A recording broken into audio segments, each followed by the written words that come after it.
Welcome back to the Way Everlasting YouTube channel. Man, I have been waiting weeks to get to this point. We have covered so much content to get to this point, and I think today it'll really start to come together for you.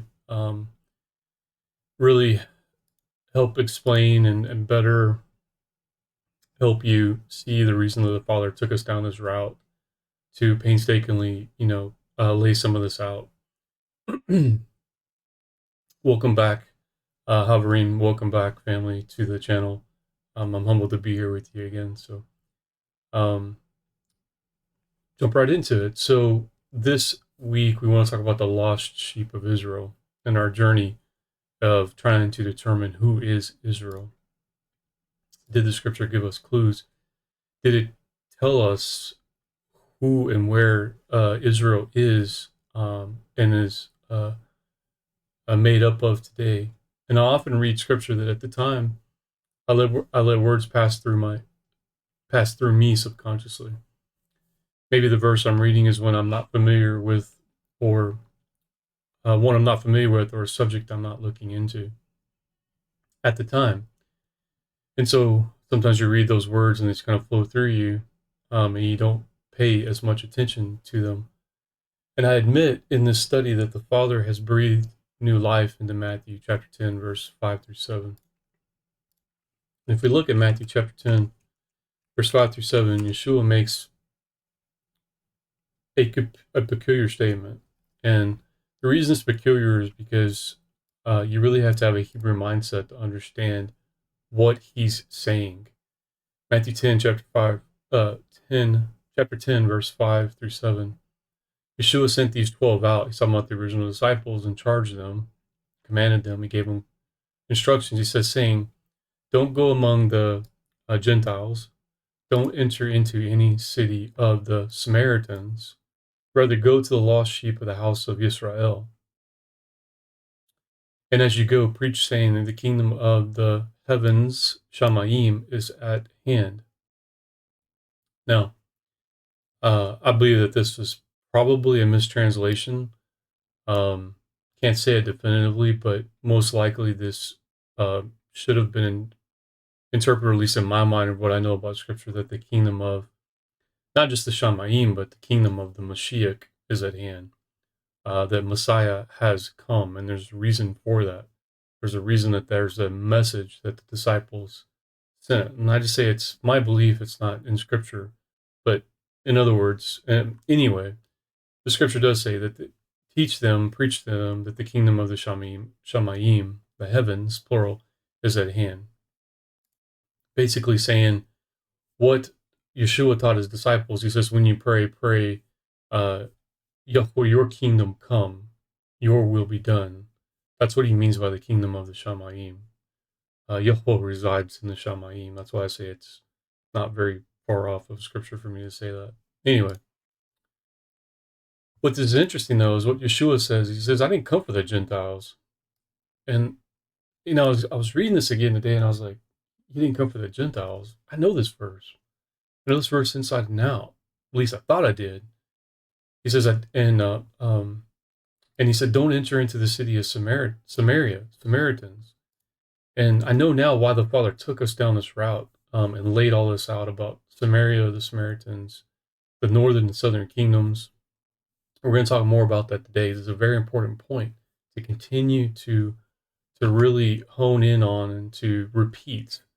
He said, but instead go to the lost sheep of the house of Israel. Now, this is a very peculiar statement. Go to the lost sheep of the house of Israel. Because a lot of Christians would say, YuhShua came for the Gentiles. He didn't come for Israel. They go as far as to say that Shaul was sent to the Gentiles only and not to Israel. We're going to look at those statements today and see if they're true. Did YuhShua and the original disciples know where the lost sheep of Israel were? I mean, he's telling his disciples, go to the lost sheep of Israel. After all, they had to go to them, so they had to know their location. But why didn't the Scripture tell us that location? Or does it? So they had to go there in order to fulfill these instructions of YuhShua, but was this just common knowledge in the culture that they lived in? Was it revealed by YuhShua at the time of him telling this to his disciples and just not recorded in the scripture at the time? And why doesn't the letters of Paul or Shaul and Peter, written by Luke at times, tell us of their location? Or does it? Again, asking the question of who is Israel? And we've went down this, we'll call it a theory for now, because we're still proving it out through scripture, that Ephraim and Manasseh represent the lost tribes and bear the name Israel from the blessings of Jacob. And what we have submitted is that scripture teaches that that the blessing of Jacob is a physical, not a spiritual Israel. So in previous chapters, we looked at how the Assyrians were so dominant in and around the Black Sea area that Greek geographers actually called that region Assyria. And we showed how history recorded that the Assyrians were fighting for the Persian king Xerxes against the Greeks. Now, after that major war campaign and defeat, a great migration of the Assyrian people with the Israeli captives occurred to the Black Sea's northern shores called Scythia. We shared how, to the Greek and Roman historians, Scythia was a land belonging to two warlike tribes, the Caucasoids and the Mongoloids. And I probably didn't say this right in the last video, so I need to maybe correct it. And I'm going to try to correct it a little bit on this video. But during this time, we see the collapse of various Middle and Near East empires and kingdoms, leading to nomadic settlements into Central and Western Europe. It's also clear that the Germanic people participated in this, what we call the Scythian migration. And again, what we showed you in the last video was simply that the Assyrians, who represent the Germans today, adopted the names of the regions that they conquered, basically. So Scythia or Scythians is that migration was one of the names that they adopted. It's at this point that the Germanic people first began invading Central and Western Europe in the late 2nd century BC, soon after their migration north, even all the way into what is known as Germany today. And I showed you how basically, the Romans called the Assyrians, the tribes, Germany, with an I, not a Y, which meant war man, or warrior, fierce warrior. So in addition to Germany, these nomads and fierce warriors and their culture spread westward to southern Russia and Ukraine. In the end, both Roman and Greek historians agree, though, that Germanic tribes migrated into Europe from the Caucasus Mountains. Now, this is where I think I may have created some confusion in the last one, I don't know, but I'll try to clarify it here. So the Germanic tribes migrated into Europe from the Caucasus Mountains. Caucasian, this is where we get the word Caucasian. So if you've ever filled out a job app in the United States, it's going to list what your nationality is and ask you, okay, are you Hispanic? Are you white? Are you, and it goes through that list. Well, most of the time, next to white, it says Caucasian. So there's a reason for that. I wasn't being racist or even, non-popular theorists about the Black Hebrews and whatnot in terms of that they're the only ones who make up Israel. I don't believe that anymore. Just because they have the black pigment in their skin doesn't mean that they're Israel. And I'm proving that through scripture, basically. But Germanic tribes migrated into Europe from the Caucasus Mountains. That's the Caucasian. That's where we get that word. And from the countries around the Black and Caspian Sea. And what I was trying to do was say, and I was trying to compare that the descendants of Cush meaning black, right? So the Egyptians, uh, possibly South Africans, some dark-skinned races in the Middle East as well. And then there's also, guys, there's also light-skinned, both the scripture talks about Joseph in Egypt as not being dark-skinned or black Hebrew colored. It describes it as a light-skinned, more of an orangish light skin that describes Joseph. Um, so to say that all Israel, as we identify Israel as black Hebrew, is disingenuous. I mean, the scripture is very clear that some of the tribes were light skinned, if not all of them. So, and the scripture is even clear, the descendants of Cush were black. That's what Cush means, black. Then you had the descendants of Shem, which were probably more light skinned. That's where we get the Assyrians. The Assyrians basically is what we were talking about. They were the tribes of Asher. They descended from Asher in Scripture. We've proved that. So we're now going to connect Asher, the descendants of Asher, to the tribe of Ephraim in the Scripture. Now, what's often not talked about is a prospect that the Israel captives, through the migration of the Assyrians, did not remain slaves in captivity due to their sheer size and numbers and the distances traveled. We're talking about millions of people over 1,200 years. I mean, it's ludicrous to think that the Assyrians were able to leave to let me say it this way. It's not only ludicrous to think that the Assyrians left them captive or killed them off, which we know that they didn't. Scripture is very clear. But that also that the Father somehow didn't protect his people, and they didn't migrate to the region that they were supposed to migrate to be kept as a remnant. So there's a lot of dissecting points that I really think about. So due to their size and numbers and the distances traveled, again, over 1,200 years, but they did instead continue themselves as nomadic tribes, traveled further on in the opposite direction of the Assyrians going into Germany and West Europe, Russia and Ukraine and those areas. They went further north into what we believe the British Isles, Western Europe,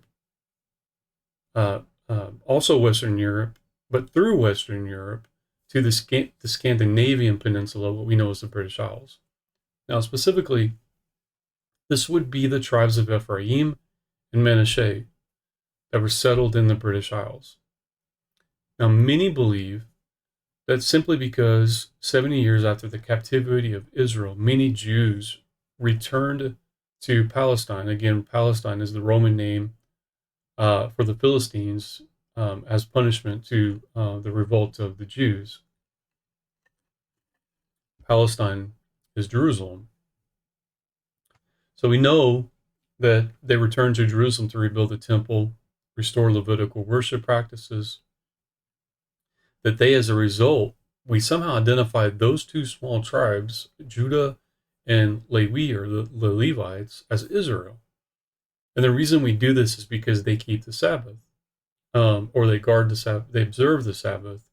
And most Jews today do go to Shabbat. They do celebrate Shabbat in some way or fashion, probably more religious than it is Torah, written Torah, to this day. So we caution that one cannot leave out the blessing of Jacob. It's a reason the Father had us painstakingly go through this. Because if you leave out the blessing of Jacob and only ascribe it to be a spiritual Israel, which is made up of Christian believers, then we're not following the whole of Scripture. The question remains, can we prove this, though, through Scripture? Or better, does Scripture align to this understanding? Because we're not trying to change the Scripture to follow our belief. I've told you at the beginning of this is that we set out to prove what does the Scripture say about the lost tribes of Israel, or Israel, who is Israel. So we're not trying to bend the Scripture to follow this belief. We're just following the breadcrumbs that are left us to see if we can put this back together. So under King Solomon, Israel was a united, rich, powerful kingdom. After all, Solomon was one of the few kings of Israel that followed and guarded Yahweh's word, the written Mosaic Torah, we would say, and guarded the Shabbat day of worship and Yahweh as the creator, not idols. Previously, we studied how all the kings of Israel came from the tribe of Judah.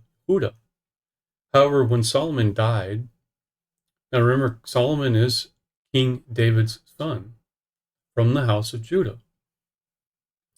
He left the kingdom to his son Rehoboam, who treated the people with cruel leadership through heavy taxation.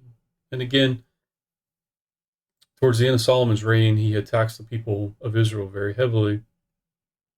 They didn't want to serve Rehoboam until Rehoboam agreed to lower their tax burden. The people of Israel used a political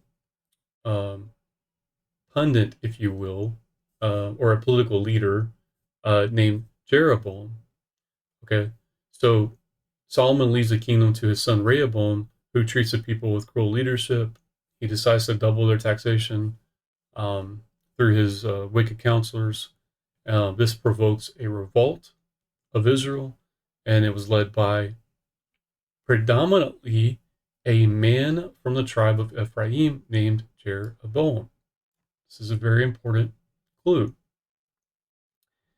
We see in 1 Kings 12:16 through 20, when all Israel saw that the king Rehoboam refused to listen to them, they answered the king, "What share do we have in David? What part in Jesse's son? To your tents, Israel.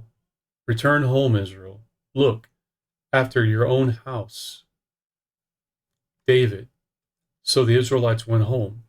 So basically they're saying, this king has nothing for us. He's going to continue our taxation. We're done. We're going home. We're returning to the house of David. But as for the Israelites who were living in the towns of Judah, Rehoboam still ruled over them. Benjamin and Judah were still under the reign of Rehoboam. So King Rehoboam sent out Adoram, who was in charge of forced labor. This is the guy that's in charge of the labor that's going to increase the tax burden and the labor on Israel at this point. But all Israel stones him to death. King Rehoboam, however, managed to get into his chariot and escape back to Jerusalem. So Israel has been in rebellion against the house of David to this day. That's what the scripture says, guys. You know, one of the early things that we talked about was when we said who is Israel, we're talking about the Palestinian conflict in Gaza. The scripture laid out for us that the Arabs are there for a reason. Through Israel's disobedience, Israel has been in rebellion against the house of David to this day. That's what the scripture teaches us. So that's why when YuhShua came, they rejected him. YuhShua is the house of Judah, from the lineage of David. When all the Israelites heard that Jeroboam had returned, they sent and called him, Jeroboam, to the assembly. They made him king over all Israel. Only the tribe of Judah remained loyal to the house of David. Okay? At this point, Rehoboam rallies the armies of Israel, specifically Judah and Benjamin, those tribes, about 180,000, what the scripture says, to go and fight to regain the kingdom of Solomon. But Yahweh intervenes and he speaks through his prophet, his Nabi, Shemaiah, Shem Yahweh, and he tells him, he says, "Go home, every one of you, for this is my doing. This is Yahweh's doing. You can't fight against this." So following this revolt, Jeroboam, and I misspelled the father's name there, I gotta fix that. But following this revolt, Jeroboam was king over all Israel. At this point, Israel split into two kingdoms. The northern kingdom, made up of the 10 tribes in the region of Samaria, the scripture continues to call Israel, under Jeroboam, and the southern kingdom, named Judah, consisted of the tribes of Judah and Benjamin, as well as the Levites. It was led by King Rehoboam and remained in Jerusalem. These are the whole family of Israel. This led to Israel's downfall through Baal worship, breaking the Torah and Shabbat, shared in previous studies. Now, pay very close attention to what I said, what the scripture is teaching us. Israel is split by two kingdoms. In the south, you have the 10 tribes, or what's known as the region of Samaria. I'm sorry, in the north. Sorry. In the north, you have the 10 tribes known as the region of Samaria. The scripture continues to call Israel, okay, and led underneath Jeroboam. He is the wicked king. But in the southern kingdom, you have Judah, Benjamin, and the Levites, led by King Rehoboam, and in Jerusalem. These are the whole family of Israel. So when YuhShua comes, and this will all start to connect the dots, and he says, I wasn't sent except for the lost sheep of Israel, you'll start to understand why he was saying that. Because it's at this point that we read a very important passage about pagan worship of Israel under Jeroboam. And we want to pay close attention to this. We want to pay close attention to its religious practices. It will help us to identify Israel, specifically the tribe of Ephraim, in Britain or the British Isles when they arrive and begin populating the British Isles. Okay? So let's read through this. 2 Kings 17, 7 through 12. We'll read through this and we'll see some important clues about identifying Israel. It was so because the children of Israel had sinned against YuhShua, their Elohim, who brought them up out of the land of Egypt from under the hand of Pharaoh, king of Mitzrayim. That's Mitzrayim is Egypt, and had feared other Elohim, or mighty ones, lowercase. They had walked in the statutes of the nations, whom YuhShua cast out from before the children of Israel, and the kings of Israel which they made.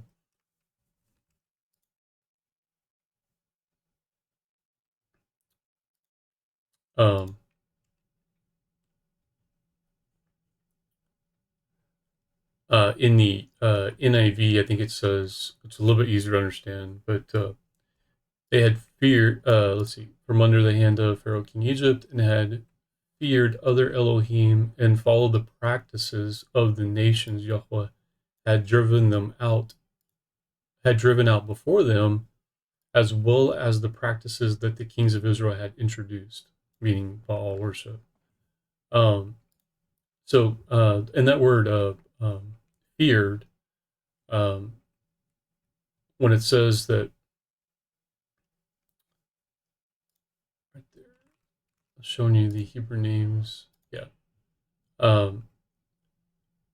that they feared, that word in the Hebrew is Yireh. So I'll show you that real quick.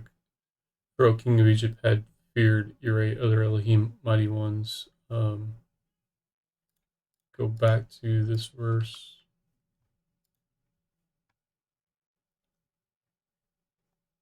And had feared other Elohim. If I look at that interlinear, now this came about because the sons had sinned against, and from under the hand of Pharaoh, and had feared. There's the word Yireh. Yod Resh. I think that's Aleph. Don't quote me on that one. I'm gonna double check. But that's the word Yireh. Well, that's the same word that's used, when you've probably heard that phrase, the fear of the Lord is the beginning of wisdom. Okay. What this word fear is not what we attribute fear to in the English. Okay. The word fear here is the same word that is used. Yireh is the phrasing that's used whenever Aaron is sent before Pharaoh. And the father says, do not fear him. Right before the children are led out of Pharaoh's grasp in Egypt. same word. He's saying, do not yireh, do not, he was really saying, do not worship or do not be awed by everything that Pharaoh represents. It's not a fear, as in like, I'm going to kill you or I'm afraid of something. It was more of an awe because of the power that Pharaoh held, and that's the awe and reverence, probably a better word. That, and I don't like that word either, but esteem or awe that we would keep the Father in is really what that word is in the Hebrew. And I just wanted to share that with you. But so the children of Israel did secretly things that were not right against YuhShua, their Elohim. They built them high places in all their cities, from the tower of the watchman to the fortified city. They set them up pillars and Asherim on every high hill, under every green tree. And there they burnt incense in all the high places, as did the nations whom YuhShua carried away before them. So again, these practices were already there. They were just commanded not to learn them. And they worked wicked things to provoke YuhShua to anger, and they served idols, whereof YuhShua had said to them, you shall not do this thing. Now, when I say there, they were already there. They were in the land of Canaan, and they drove those nations out. So the Assyrians didn't just show up one day, guys. It just doesn't work that way. They already worshipped this way. So when we talk about, again, continuing the study down in 2 Kings chapter 17, verse 16 through 26, 16 through 26, they forsook all the commands of the instruction, the loving instruction of YuhShua their Elohim, and made molten or graven images. Now pay close attention. They made two images, or two calves, and made an Asherah, and worshipped all the hosts of the sky, and served Baal. They caused their sons and their daughters to pass through the fire. They used divination, enchantments. They sold themselves to do that which was evil in the sight of YuhShua, to provoke him to anger. We get some insight of this in the book of Hanuk, in Sodom and Amorah, about them selling themselves, or different things that they practice once a year. Some very evil stuff. And so we go to 16 through 26. So therefore YuhShua was angry with Israel and removed them out of his sight. Now, he explains what he means by this later. He says, there was none left but the tribe of Yehuda only. Pause that for a minute. Also, Yehuda didn't keep the mitzvah, the commands, of the loving instruction of YuhShua, their Elohim, but walked in the statutes of Israel, which they made. YuhShua rejected all the seed of Israel. Now he's going to start to clarify. He rejected all the seed of Israel and afflicted them. He delivered them into the hand of spoilers, that was the Assyrians and the Babylonians, until he had cast them out of his sight. He'll explain what that means. For he tore Israel from the house of David. They made Jeroboam the son of Nebat king, and Jeroboam drove Israel from following YuhShua and made them sin a great sin. The children of Israel walked in all the sins of Jeroboam, which he did. They didn't depart from them. I showed you that in Ezra or Hosea, I think it was 500 years later, that they were still doing it, until YuhShua removed Israel out of his sight, as he spoke by his servants the prophets.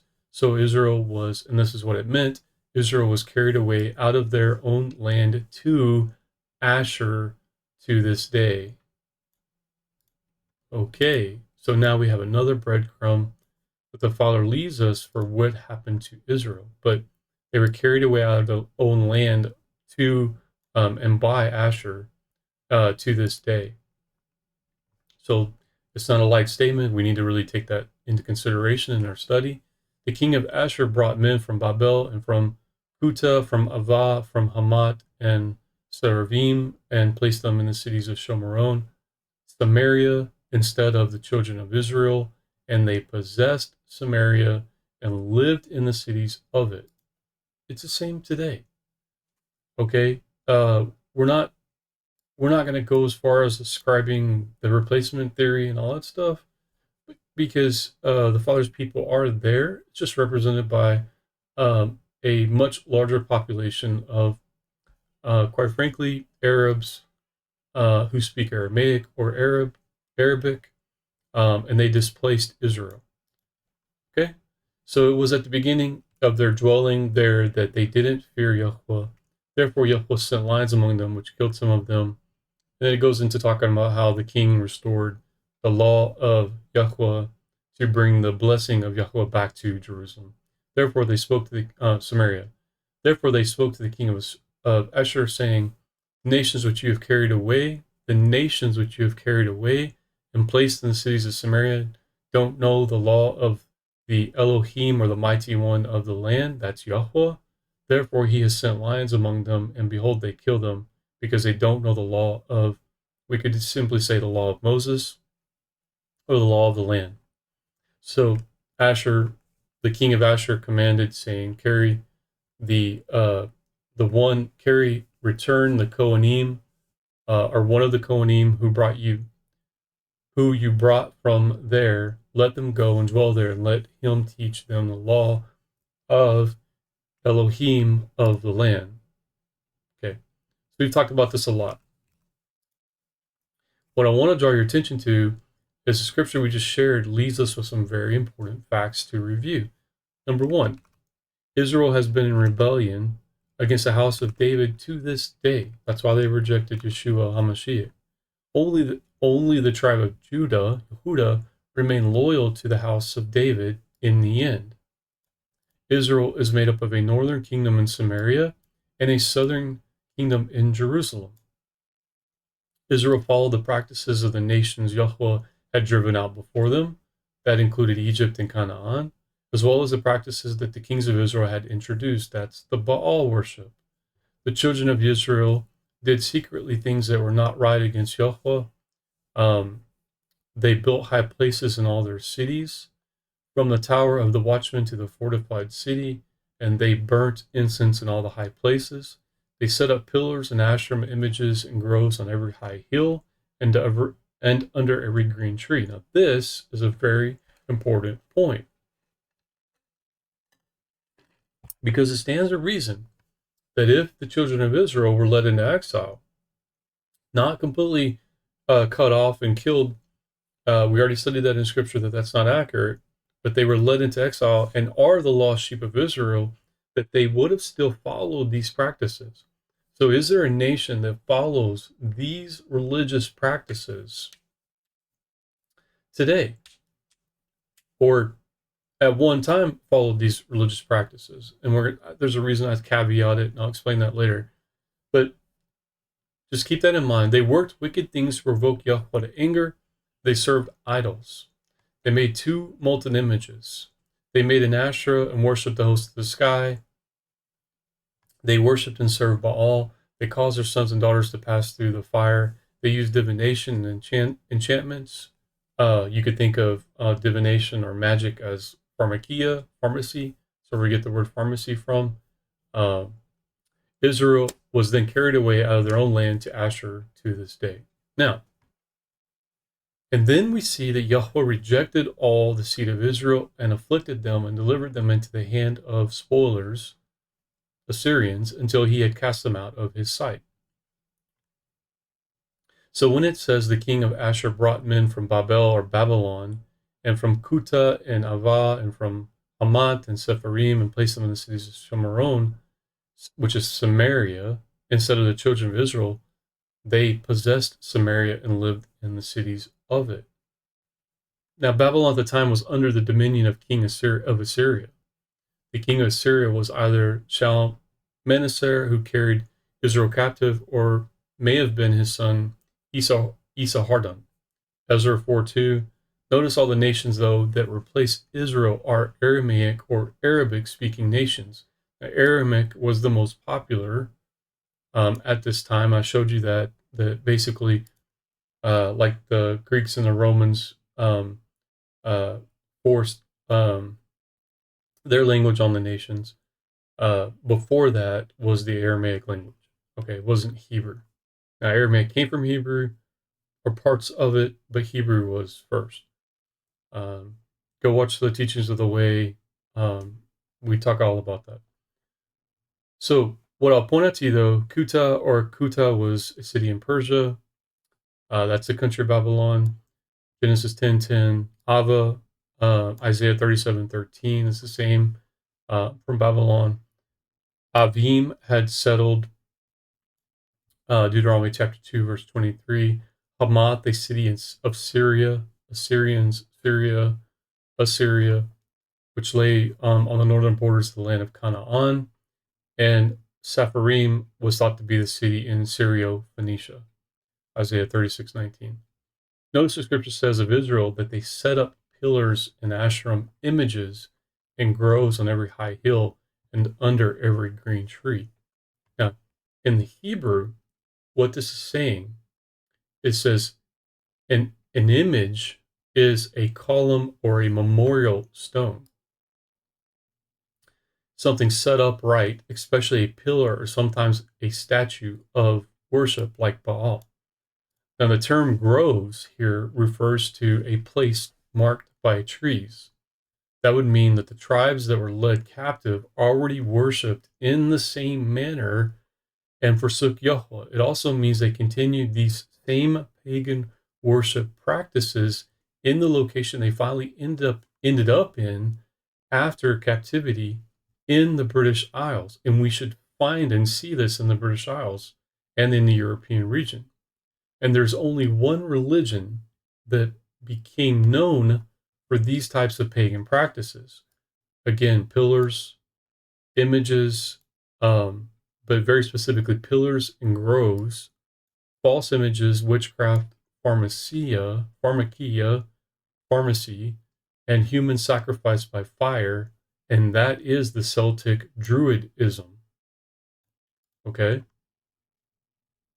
By now, you should be thinking about the hundreds, and it's hundreds. It's not one Stonehenge. There are hundreds of famous upright stone worship temples, they call them, all around Europe, but mostly in England and Ireland. And the most famous of all, Stonehenge in England, I'm showing it here, used in pagan Druid worship. So that's our recreation ceremony. It's a fact that Druid worship cults were centered in Ireland and Britain. Now, I'll blow this up for you on the video, but I want you to look at the trees in the background, the grove trees, the trees, the Asherah groves that are surrounded by these ruins, and the stone, the upright pillars that are being used for this worship ceremony. And I also want you to pay attention that there's an altar in the center of the stones. Now let's go back and read 1 Kings chapter 12, verse 28. And you're going to say, Robert, 1 Kings is before all of this. Yes. There's nothing new, guys. 1 Kings chapter 12, verse 28. Whereupon the king took counsel and made 2 calves of gold. He said to them, it is too much for you to go up to Jerusalem. See your Elohim, Israel, which brought you out of the land of Mitzrayim. He said, look, I made you images. You should be, you know these images. These are the same images that were set up by when you all came out of Egypt. Same images. You could literally go word for word between those events in Egypt and these events that are being done at this point, where Jeroboam is setting up the pagan worship system. And that's what I want to call your attention to. In the Hebrew, this verse continues though. If we read this, he set the one in Bethel, Beit El, and he put the other he put in Dan. Now listen to what he says afterwards. This thing became a sin for the people went to worship before the one, even to Dan, or even as far as Dan. He made high places and made Kohanim from among all the people who were not the sons of Levi. Okay. Now, in the Hebrew. This verse would read, people went to the one as far as Dan. Clearly, we see that King Jeroboam established centers of religious worship in Ephraim, in the border city of Bethel, and as far as Dan, or in the Hebrew would say, people went to the one as far as Dan. Now, why does it say that? If it was a local location, why does it say that? Because this is going to come back up when we go and read the Gospels of the letters written in the book of Acts and others.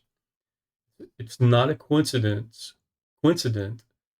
that a few 500 years later, both Britain, represented by Ephraim, and Ireland, represented by Dan, that tribe, were the centers of Druidism. We've alluded to this in earlier verses that the Father had given the British Isles the land to the forefathers of Abraham. The scripture is not clear if it was before Melchizedek or some other, but we'll look at this verse in a bit. But keep this in mind, okay? Now pay close attention to this next part as we're not permitted, according to scripture, to teach on, study on any kind of pagan worship outside of Yahweh's word. Okay, so we got to be very careful. So any pagan worship, we're not supposed to learn those ways. We can read the scripture and we can draw conclusions based on historical facts. Now we all know through culture things that we shouldn't know. So those are the things that we could talk about. Druid priests were leaders of society, and let me draw the comparisons of the tribe of Levi, the Levites, their quote unquote priestly system, okay, the Cohens, with the Druid worshippers. Druid priests were leaders of society. They were considered guardians of the law, okay? They were well versed in politics, culture, and made up of chief musicians and artists. Now compare this to the Levitical priesthood, and you will see that Israel did not, if they were represented by these tribes in Britain, they did not lose their identity. They did not lose their language. We talked about this, the fact that they're called British. That's a Hebrew word. But in 1 Chronicles chapter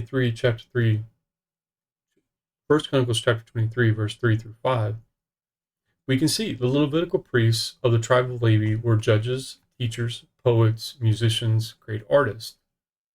You know, think of them building the first temple and the artistry that the Father said, get your best artists, engineers, architects, artists, and build my temple, right? Seamstress, sewers, gold workers, silver workers, artistry. Further to this, Druid worship held a most important festival each year, celebrated on a single day, November 1st, called the fall solstice. It's also called Samhain. Now, we know this as Halloween in the West, where human sacrifice was practiced. That's where trick or treat comes from. It's not the candy kitty thing that we have today. No, if you didn't give to the Druid priest that showed up at your door, he cursed you and you were going to die. Okay? If you recall now, we read how the wicked king of Israel, Jeroboam, changed the day of YuhShua, the Feast of Tabernacles, which was ascribed to the 7th month and the 15th day in that month. So between September and October. He changed it to the 8th month and the 15th day, or between October and November. Ultimately, we have November 1st. That's now evolved to the 31st. Let's look at these other parallels, though, of Jeroboam's religion and Druidism. Yahweh's word had 7 annual feasts. This pagan system had 8 annual feasts. Again, 8 representing a new order, counterfeited from Yahweh's true 7 Moed days. Moed is being the dedicated days of Yahweh. The most sacred day we just shared with you is Samhain. That's where we get Halloween. In its origins, it was originally celebrated like the Feast of Tabernacles and others for several days, in this case 7 days. Consisted of the worship of 2 key images. Now, the Druids worshipped a lot of nature, but the 2 key ones, and I'll point these out for a reason, so you can see the parallelism. Number 1 was the snake, and the number 2 was the cow, or a cow. If you look at the other discussion points about this religion, is it talks about magic, enchantments, sorcery, is another way to say it. In the original language, or in the Greek, Latin, from the original, it talks about where we got the Greek word or the Latin word pharmakia. This is where we get the word pharmacy from. It's talking about drugs, pure and simple. Now, the drugs, you ever wonder why a snake that's wrapped around a pole is on every single doctor, nurse? That's a symbolism that's used for pharmakia, for drug doctors who are practicing medicine. They say now, medicine. Think about it. That snake, which is represented by basically the doctor doing no harm to an individual, that's not where they came from. It came from this worship system. The cow, in particular, they would take a white cow, and worship it. Sacrifice it. Sound familiar to the Israelites in the Levitical priesthood? They would take the blemish cow, the non-blemished cow, the pure cow, or the pure animal. They would take a white cow and sacrifice it. Now, worship took place on high hills or elevated locations of groves, clumps of trees. I showed you a picture of that. Under large trees. This is where we get the worship of Asherah and the Asherah practice. Worship occurred within a circle of stones, included a stone altar in the center. Worship included human sacrifice. Worship included a highly organized priestly system, patterned after the Levites. And the primary centers of worship were in Ephraim, Britain, Bethel, and Dan in Ireland. Now, this leads us to a thought. If Jewish worship faded, and we know it did. I mean, you see the recreation, but they're doing that out of religious, cultural things, not, a worship system that they still practice. Okay, not to say that there's not cults and sects, but I'm just saying. So, if the children of Israel do represent this, specifically the lost tribes of Israel, and they were steeped in pagan religion, how did the children of Israel come to believe in Mashiach?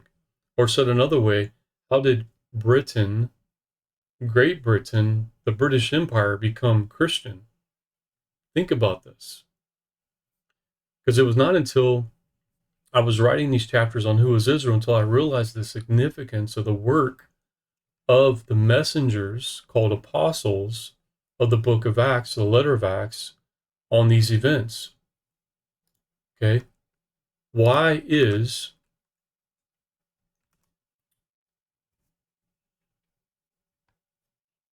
the book of Acts, the letter of Acts, strangely and mysteriously silent about the 12 messengers called apostles after their conversion and departure from Jerusalem? As an example of this, we can read plainly of Paul or Shaul's travels through Cyprus, Asia Minor, Greece, Italy, But the travels of the remaining 12 messengers called apostles is truly cloaked in mystery. Why? In fact, consider for a moment most of the New Testament, I call the renewed covenant, after Acts is not written by Peter, but instead Paul, Shaul. It's used to write the renewed covenant letters. This is strange in that Peter is used to minister to the Gentiles of the house of Cornelius in Acts chapter 10 and 11. And then he and others suddenly vanish from view, with only Peter and John to reappear for a very short moment in the text in Jerusalem at the great debate of Moses' law in the belief of new converts in Acts chapter 15 with Shaul. This leads us to Acts chapter 9, verse 15, where many have confused the Gentiles as the lost tribes of Israel. But speaking about Paul and Shaul, we see in the scripture, YuhShua said to him, the prophet Hananiah, "Go your way, for he, Shaul, is my chosen vessel to bear my name before the nations and kings and the children of Israel." 3 areas. Later, we have this statement from Shaul in Acts chapter 18, verse 6 himself. When they opposed him and blasphemed, he shook out his clothing, said to them, "Your blood be on your own heads," talking to Israel. "I am clean. From now on, I will go to the Gentiles." Now, I don't know why this is confusing, since in the original commission of YuhShua to the original disciples, he says in Matthew chapter 10, verse 5-7, that's what we opened up with, YuhShua sent these 12 out and charged them, saying, "Don't go among the Gentiles. Don't enter into any city of Samaria, or better known as the Samaritans." YuhShua continues in verse 6, "Rather go to the lost sheep of the house of Israel." Now again, the Samaritans are overrun by the Assyrians and other nations that they brought in from Babylon, people that they brought in from Babylon in the southern kingdoms, whereas Judah, Benjamin, Levites remain in the northern kingdom in Jerusalem. No, I think I said that backwards. I think the southern kingdom was Judah. Sorry. "Rather go to the lost sheep of the house of Israel. As you go, preach, saying the kingdom of the Shamaim is at hand." Can we so easily dismiss the blessing of Jacob and its fulfillment when even YuhShua himself writes in Matthew 15:24? Let's look at it.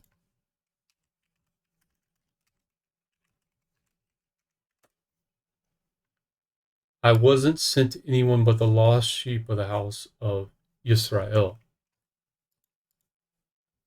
Doesn't this verse alone express the importance of the message of the kingdom to be spread to Ephraim and Manasseh, the lost tribes of Israel, taken captive by the Assyrians?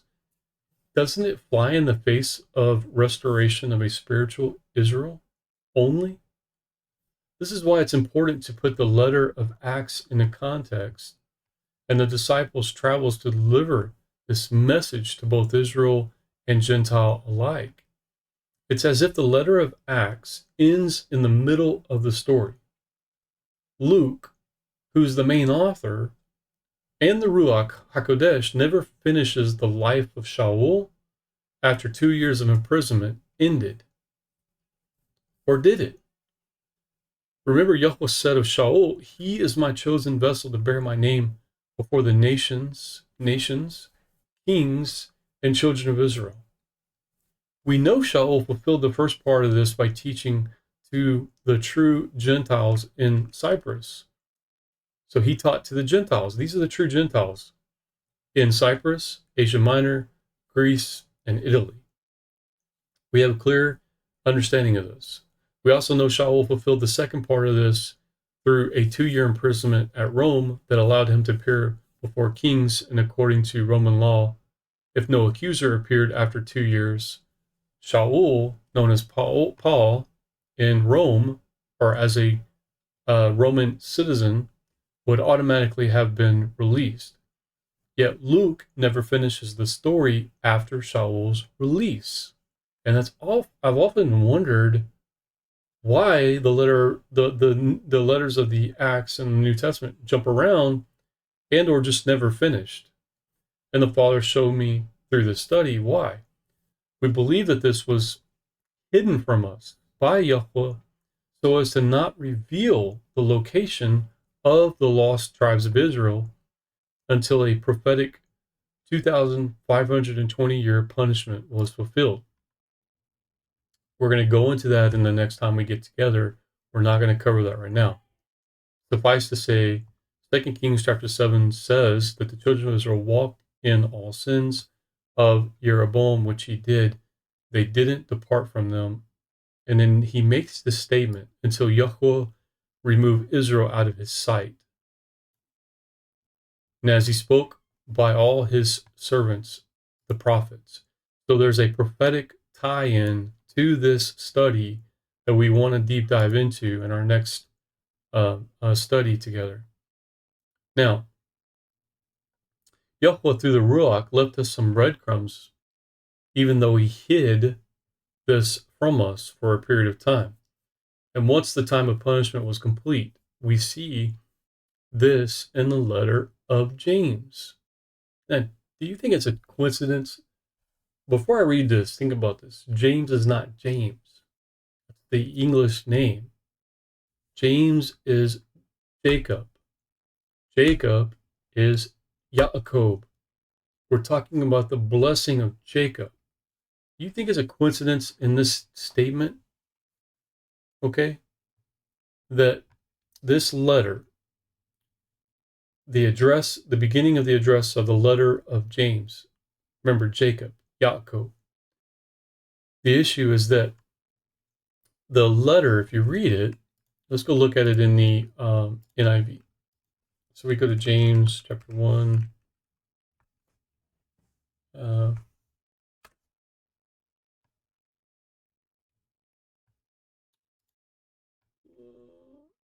Some versions of this from the some versions of this are going to say James, a servant of Elohim and of YuhShua, the Messiah, to the 12 tribes which are in the diaspora, which are in the diaspora, greetings. Now, if we look at this in NIV, the way that this is stated is misleading. If we look at this in the NIV, we look at it in the King James, we look at it in some of the original text, what it says is James, a servant of Elohim and of YuhShua HaMashiach, to the 12 tribes scattered among the nations, greetings. Now, this is giving us a little more insight, because what it's saying is, instead of saying in the diaspora, it's saying in some translations too, it says, instead of in among the nations, it says scattered abroad, which are scattered abroad. Now think about where the disciples are located. They can't be referencing regions surrounding Israel. It's landlocked. Think about it. I've shown you on the map. I can show you on the map again, but completely landlocked all the way up into Turkey into or Syria, which is modern day Turkey now. Right to the bottom of the Black Sea. So Israel's landlocked. Now, so we can't be referencing regions surrounding Israel since they're already accounted for also in the Gospels, in the book of Acts. We just read it, where the Gentiles, Shaul went to the Gentiles. He visited Jerusalem, the land surrounding Israel, or Canaan area, Asia Minor, Greece, Italy. He went to the Gentiles in those regions. So there's no lost tribes of Israel in those regions either. Is it possible that the scripture stating scattered abroad means scattered across the ocean, as in the British Isles? Well, then we would need a verse that talks about some islands, right? And the Father does talk about these islands in Isaiah chapter 51, verse 4 through 5.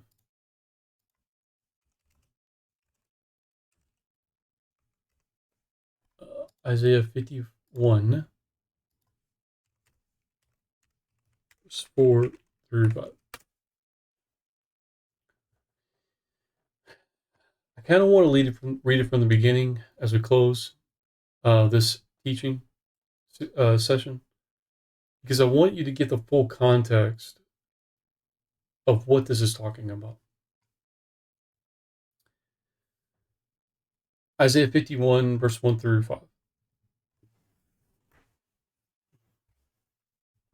Listen to me, you who pursue righteousness. Actually, listen to me, you who follow after righteousness.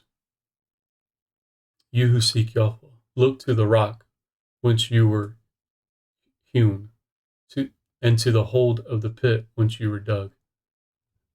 Look to Abraham your father, and to Sarah who bore you. For when he was but one, I called him, and I blessed him, and made him many. For Yahweh has comforted Zion. He has comforted all her waste places, has made her wilderness like Eden, and her desert like the garden of Yahweh. Joy and gladness shall be found therein, thanksgiving and the voice of melody. Attend to me, my people. Give ear to me, my nation. Remember, Yaakov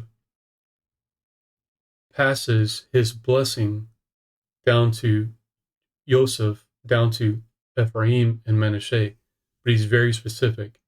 He says, Ephraim and Manasseh shall bear the name Israel, my nation. For a law shall go forth from me, and I will establish my ordinance for a light of the peoples. I shall establish my law as a light for the peoples. The Great Commission was for the Father's word to go into all the world. Only one people on earth did this. That was the British people. They took the Father's word and they converted it into Latin and Greek. Or from the Greek into Latin, from the Hebrew into Greek, and then from the Greek into Latin, and finally into English. English is just a marriage of Latin and Greek. So attend to me, my people, give ear to me, my nation, for a law shall go forth from me, and I will establish my ordinance, my judgment, my word for a light of the peoples.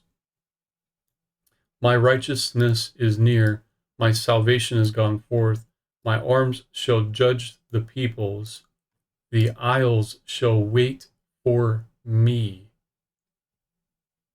and on my arm they shall trust. The isles shall wait for the law of Yahweh. And then the British people took the word of Yahweh and distributed it, because they didn't remain in these pagan, well, they didn't fully remain in these pagan practices. Most believers still follow Christmas and um, uh, Norse religion, uh, the Easter, um, Halloween, and celebrate all that crap. Okay, so they still do that, and the Father has to open their eyes to that. We talk about that a lot in the teachings of the way. But this is a verse talking about the isles. Israel is not an island. Israel is landlocked with one sea on its side. It's not an island. Why would the Father talk about the isles will wait for his law, and then send his tribe, Ephraim and Manasseh, to the British Isles, the islands of the British Islands.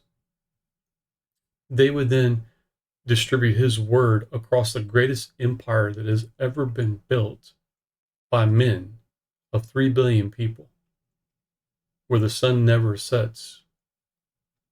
Why? If this isn't Israel,